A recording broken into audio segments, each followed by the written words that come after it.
podcast d'AFDS.tv, aux frontières des séries. Une émission de Sarah Sepulcre et Alexandre Marlier.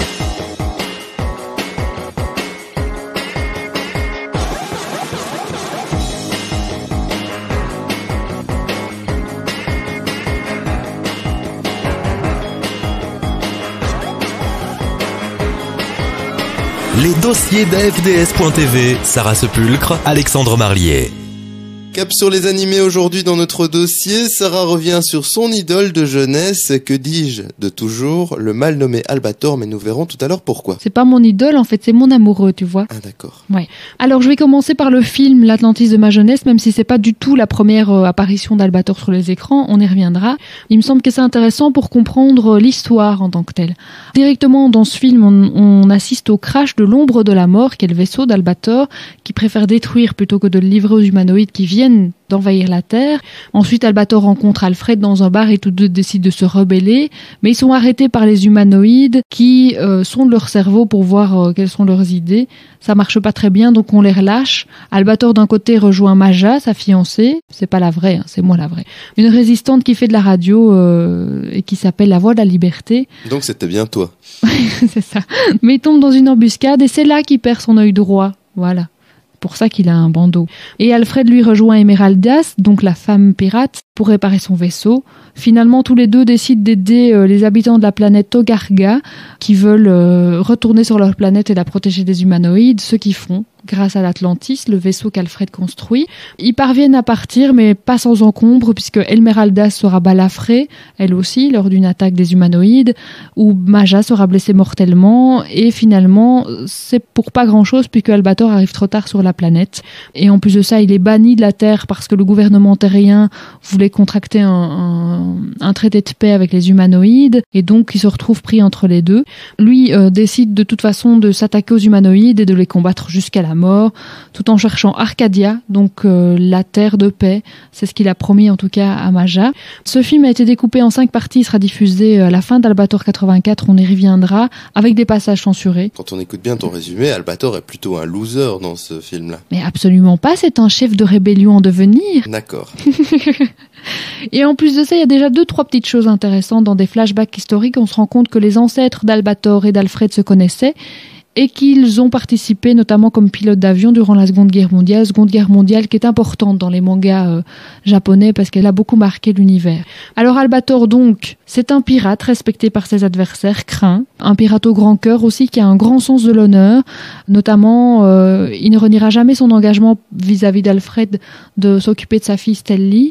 Il pense que chacun doit se prendre en main et il n'attaque que pour défendre ses idéaux et réfléchit toujours avant, donc il ne tue pas gratuitement. Il parvient même parfois de temps en temps à douter. Par exemple, il se demande si les Sylvides, qui sont les filles qu'il combat durant le Albator 78, si elles n'ont pas finalement autant de légitimité que les terriens à revendiquer la Terre, mais comme c'est elles qui ont attaqué et qu'elles ont choisi la manière forte, il décide de les attaquer. Donc vous voyez un héros qui finalement est porteur de messages de paix, d'exaltation, etc.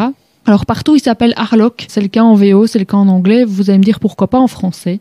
Parce que c'était Eric Chardin, co-compositeur de la musique du générique. Le Eric Chardin de Stone et Chardin. Voilà, c'est ça. Et qui est Vache Made in Normandie et tout le reste. Et il avait composé cette musique d'Albator 78 avec Didi Barbelivien, le fameux Didi Barbelivien. Celui de Félix Gray et à toutes les filles. Et alors lui, il décide de contracter 2 noms, Albatros, comme l'oiseau, et Balator, un joueur de rugby, et ça donne donc Albator. Et non pas Harlock. Ceci dit, c'est pas tout à fait cohérent parce que de temps en temps dans les DVD on garde Harlock et quelquefois on met Albator dans la version même française, donc c'est pas toujours évident. Ça dépend aussi quand on parle de Harlock dans Galaxy Express 999 par exemple, on l'appelle Harlock ou dans d'autres séries. Il faut savoir que l'univers du créateur du dessin animé est très étendu et qu'il faut séparer chacune des œuvres parce que sinon on trouve plein de différences déjà entre les différentes séries. Alors rapidement un petit tour des personnages importants. Alfred qui s'appelle Toshiro dans la version originale, que Albator a donc rencontré dans un bar. Il est petit, glouton, plaisantin, il a l'air un peu naïf et pourtant c'est un grand génie qui a conçu l'Arcadia Atlantis dans la version française et les armes Cosmogun. Alors il est petit mais ça l'empêche pas de sortir avec quand même la plus jolie fille à la ronde, Emeraldas, donc la femme pirate. L'une des plus grandes probablement. Et ils se sont rencontrés sur une plage, figure-toi, comme c'est romantique.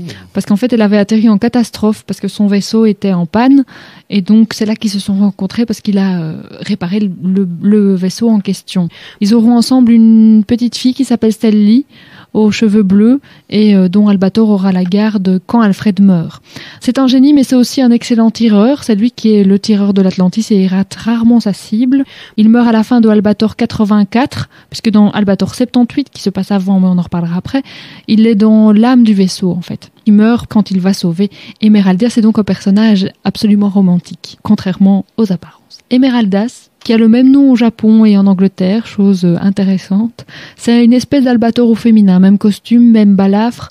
On sait maintenant pourquoi, c'était grâce au film dont j'ai parlé tout à l'heure. Même style de vaisseau aussi. Ouais, elle a son propre vaisseau qui s'appelle d'ailleurs le Queen Emeraldas, construit évidemment par Alfred. Même genre de combat. Même sens de l'honneur, même courage, qui n'hésite pas à tuer quand il le faut. Un physique de rêve, silhouette filiforme, les longs cheveux et un regard qui tue. Comme sait les faire Matsumoto. C'est vraiment sa marque de fabrique. Sa première apparition, c'est dans Gun Frontier, une autre production de Matsumoto. Elle sera là à peu près pendant toute la saga Albator. Or, il y a aussi par exemple Nausicaa, qui est un membre de l'équipage d'Albator. Rares sont les femmes en général dans ses œuvres, mais quand elles sont sur des vaisseaux, elles ont en général des fonctions assez importantes. Elle contrôle l'informatique à bord de l'Atlantis.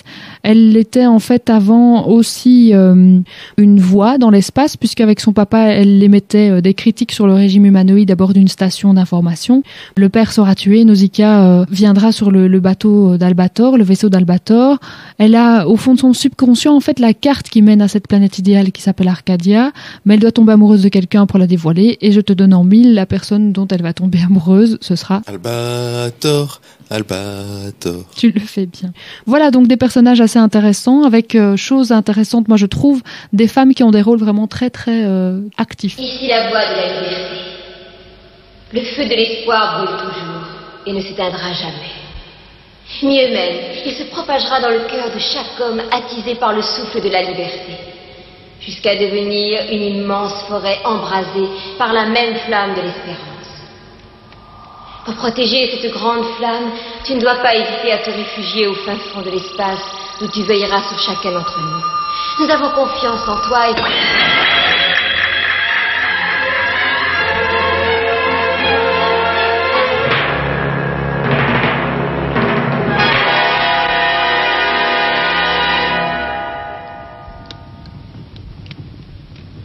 Elle a été découverte ? Oui, en effet, je peux la visualiser. Une silhouette fragile, grande, mais au cœur indomptable. Tu as entendu le message ? Il était destiné à quelqu'un de bien particulier. Et elle l'a envoyé, connaissant les risques qu'elle courait. Et malheureusement, elle a été découverte par les humanoïdes. On revient tout de suite sur la genèse d'Albator. Oui, parce qu'Albator, comme tous les dessins animés japonais, est tiré d'un manga, donc la version papier, qui s'appelle, attention, Ushu Kaizoku Captain Harlock. Je sais pas si l'accent est bon, enfin bon, soit. C'est le personnage phare de Matsumoto. Il dit lui-même que c'est un de ses plus anciens. Lui, l'étrange binoclard et moi, nous sommes promis d'être amis pour toute la vie. Et effectivement, depuis ce manga sorti en 5 tomes, il y a plusieurs choses qui se sont dessinées pour Albator. Il apparaît pour la première fois dans Yamto, le cuirassé de l'espace. C'est un personnage secondaire sans nom. Et puis ensuite dans Kaizoku Esper en 68, où là il prend son nom. En 72, il rencontre Alfred dans Gun Frontier, ainsi qu'Emeraldas. Et en 72, naît le premier Albator, l'aventure contre les Sylvidres. Alors les mangas, ensuite on passe à la télévision. D'abord dans Albator 78, qui, c'est ça qui est intéressant avec ce nom, est diffusé en 78, au Japon en tout cas. Les choses sont bien faites. Oui, et en 79 sur Ekra 2. Le titre original, donc, c'est le même que le manga, Ushu Kaizoku Captain Harlock, Albator le capitaine de l'espace, 42 épisodes. On retrouve donc Albator et son équipage, qui sont les seuls remparts qui protègent la Terre des Sylvidres, qui sont une race extraterrestre à peu près végétaux, qui se présentent sous les traits de femmes aux cheveux longs, comme Matsumoto les aime. Elles veulent envahir les terres, mais les terriens ne voient pas le danger et prennent plutôt Albator pour en traître. On retrouve Albator, Nausicaa, Clio et Alfred qui est dans l'âme du vaisseau. Et aussi la petite Stelly, donc la fille d'Alfred. Donc ça, c'est la première animation qui est adapté des romans. C'est un succès important parce que son ambiance est assez bien foutue, les moyens techniques sont performants et les scénarios et les personnages sont bien ficelés. À noter, les 3 derniers épisodes ne seront jamais diffusés à la télévision car ils sont considérés comme trop violents à l'époque. Et à noter aussi que les dessins sont un peu moins bien réussis que ceux des dessins animés qui suivront. Alors ce qui suit justement Albator 84, de nouveau, première année de diffusion 84 au Japon. Titre original, Mugen Kidu SSX, 22 épisodes. L'action se déroule avant celle d'Albator 78 et donc on retrouve Albator et son équipage, y compris Alfred qui n'est pas encore mort, qui cherche une planète où vivre en paix, à l'abri des humanoïdes. Et ça se rattache au film dont on a parlé tout à l'heure. Comme ennemi, on a le professeur Zone, suite à une ancienne rancune. Et donc, on conclut tout ceci par le film qui revient sur l'origine, sur les rapports entre Albator et Alfred, comment est née l'Atlantis, etc. Sachez qu'en France, le film a été découpé en 5 épisodes qui a été diffusé après la série des 22. On parle de réalisation magistrale pour ce dessin animé, d'autres disent carrément chef-d'œuvre. Et effectivement, Albator 84 est un dessin animé qui peut paraître un peu lent maintenant, mais qui pour l'époque est assez intéressant. Et dernier opus dont j'ai envie de vous parler, c'est pas le seul, c'est Cosmo Warrior 0. On a au 31e siècle, la Terre à ce moment-là a perdu la guerre qui l'oppose aux humanoïdes. On a le commandant Zéro qui n'a pas gagné le combat et qui s'en veut beaucoup d'ailleurs. Sa femme et son enfant ont péri dans les attaques et il doit protéger le traité de paix passé entre les humanoïdes et les terriens, traité qui est compromis justement à cause d'un jeune loup, un jeune rebelle qui refuse la domination des humanoïdes et on apprendra que c'est Albator. Donc ici le héros c'est Warrior Zero, un héros avec tout ce que ça implique, commandant du Karyu et qui chasse Albator, mais qui finalement se rapproche très très fort de lui parce que je pense que dans leur tête, ils sont à peu près les mêmes, ils défendent les mêmes valeurs. Albator, à ce moment-là, n'a que 23 ans. Pourtant, il est déjà solitaire et déjà en guerre contre les humanoïdes. Mais il n'a pas de balafre et il a toujours ses 2 yeux. Effectivement. Et donc Marina, qui est le personnage féminin, qui est seconde Warrior Zero, et qui en tombe amoureuse. Donc de nouveau, on retrouve une femme à un poste important dans un vaisseau et qui tombe amoureuse du commandant, mais ça va de soi. Et on apprendra vers la fin d'ailleurs qu'elle n'est pas tout à fait un être humain, mais un être biomécanique, seule survivante de sa planète. Et à ce moment-là, Alfred prépare l'ombre de la mort qui sera le premier vaisseau d'Albator. Albator. Albator. Qu'est-ce qu'il y a? Tu faisais un rêve? Oh, Clio. Non, ce n'était pas un rêve, c'était un cauchemar. Quelqu'un à mes pieds et je n'arrivais pas à savoir qui c'était. Calme-toi. Tu es angoissé par la reine des Sylvidres. Je me trompe? Tu as peur? Non, je n'ai pas peur. Je veux savoir qui elle est. La regarder. Je veux savoir de quelle lointaine planète elle vient. Albator, tu es fatigué. Tu devrais te reposer. Oui, tu as raison, Clio. D'ailleurs, tu as toujours raison.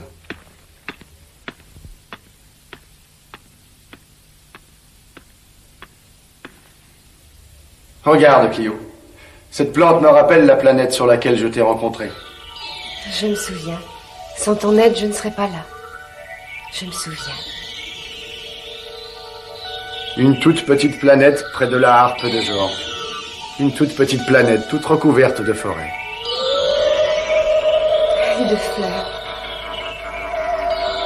C'est affreux de se souvenir. Après la guerre atomique, toutes les plantes ont muté. Au secours! Elles sont devenues carnivores et nous ont tous détruits. Elles se sont emparées de toute la planète. Oui, je sais. Elles avaient pris des dimensions démesurées.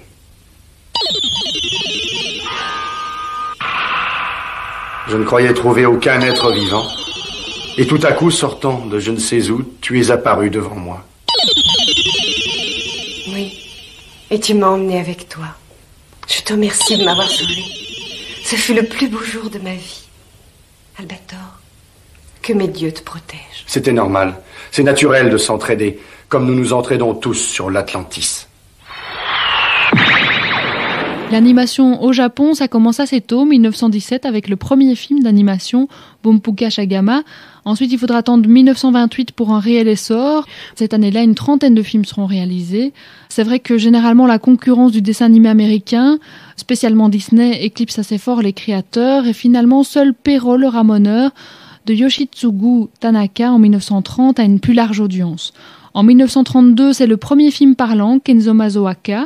Ensuite, ce sont surtout des films de propagande financés par l'État jusque dans les années 60, où un très très grand nom du manga et de l'animation se fait connaître, c'est Osamu Tezuka. On peut dire que c'est le créateur du manga moderne, qui fonde son studio d'animation, la Mushi Production, qui créera la première série régulière de dessins animés pour la télévision. Elle s'appelle Tetsuwan Atomu en 1963 et en français c'est Astro le petit robot. Je crois que tout le monde connaît ça. Aujourd'hui en Europe, on connaît surtout cet aspect de la production. On connaît très peu le manga papier, qui est en fait le seul réel manga qu'on peut appeler le manga. On connaît encore moins le film d'animation de très grande qualité. Pourtant, il y en a très très peu par an et donc ils sont vraiment de très très bonne qualité. On peut dire qu'il y en a quelques-uns qui sont arrivés jusque nous, style Mon voisin Totoro, Le voyage de Chihiro. Voilà. Et même au sein des séries, finalement, certaines sortent uniquement en vidéo et donc sont pas du tout connues par le biais de la télé. Elles sont parfois, voire généralement, de meilleure qualité que ceux qu'on a. Parlons un instant de Osamu Tezuka, 1926-1989, qui n'est pas le pionnier du manga, parce que le manga, figure-toi, existe depuis la fin du 19e siècle, début du 20e, mais c'est le fondateur du manga moderne, c'est-à-dire qu'après la guerre, ce sont ces innovations qui vont marquer le genre, et les dessinateurs qui vont suivre et qui vont tous les reprendre. Ce sont par exemple les grands yeux, ce sont par exemple les lignes de force, ce sont par exemple les petites étincelles dans les yeux, etc. Pour la petite histoire, c'est un médecin scientifique qui a d'abord orienté ses recherches sur le sperme des escargots d'eau, comme quoi ça mène à tout. En 1938, il découvre les courts-métrages de Walt Disney, les Silly Symphonies et puis les Popeye, et il trouve ça absolument génial et il veut faire du cinéma d'animation, mais faute de moyens, il va d'abord s'orienter vers la BD. Alors il a tout fait, lui, science-fiction, récits d'exploration, féerie, western, comédie animalière, chronique du Japon médiéval, il a vraiment pris tous les genres et tous les thèmes. Il aura 2 œuvres majeures qui sont célèbres et qui sont créées coup sur coup et qui seront à la fois des mangas et à la fois de l'animation. C'est Jungle Tatei, l'empereur de la jungle, c'est l'histoire d'un lion blanc qui a grandi auprès des hommes et qui retourne adulte dans la jungle pour créer une civilisation animale, et c'est Atomu Taishi, donc Astro le petit robot, qui est un robot atomique qui a l'apparence d'un enfant et qui est doté de super pouvoirs et de sentiments. Alors la puissance atomique, le manga et le Japon en général sont fortement marqués par Hiroshima, le robot qui fleurit beaucoup dans les fictions, tout ça ce sont des choses importantes chez Tezuka et dans pas mal de mangas K, c'est comme ça qu'on appelle les dessinateurs de manga, et ça montre bien les robots, par exemple la puissance technologique du Japon, mais aussi toutes les questions qu'on peut se poser quant à la course à la technologie et est-ce que ça rend réellement plus heureux. Mais c'est complètement réducteur de limiter Tezuka, ce que je viens de dire, parce que son œuvre est absolument très importante au niveau quantitatif et qualitatif. Pour ceux que ça intéresse, je vous conseille de lire le livre de Thierry Grunstein, L'univers des mangas, une introduction à la bande dessinée japonaise, un Belge qui a écrit un des ouvrages de référence dans le genre, et le hors-série d'Animeland, qui peut être très intéressant. Alors au niveau des mangaka, on retrouve Leiri Matsumoto, qui est donc né en 38, c'est lui qui a dessiné Albator. Lui aussi a été fort marqué par les dessins de Walt Disney, mais plutôt par Blanche-Neige. Il fait un concours organisé par le magazine Manga Shonen, qui est donc un magazine axé sur les filles. Et donc dès 54, il entre comme dessinateur pour les aventures d'une abeille. Il a alors 15 ans, c'est quand même pas bien grand. Et il utilise encore son vrai nom, Akira. Il choisira de s'appeler Leiri en 1965, quand il créera Guerrier Zero. Et les amateurs connaissent maintenant le lien qu'il peut y avoir entre le Guerrier Zero et Albator. Ces marques de fabrique, les femmes longilines et les nains hideux, qui apparaissent dès sa première BD de science-fiction, qui s'appelle Sexaroid. Le succès lui permet ensuite de passer à des mangas plus masculins, et c'est à peu près à ce moment-là qu'il crée Albator, qui sera un personnage très important et qui traverse à peu près toute son œuvre, dans des œuvres axées sur Harlock en tant que tel et dans d'autres où il apparaît. Il a touché 3 genres principalement, la science-fiction, les fictions de guerre et le western.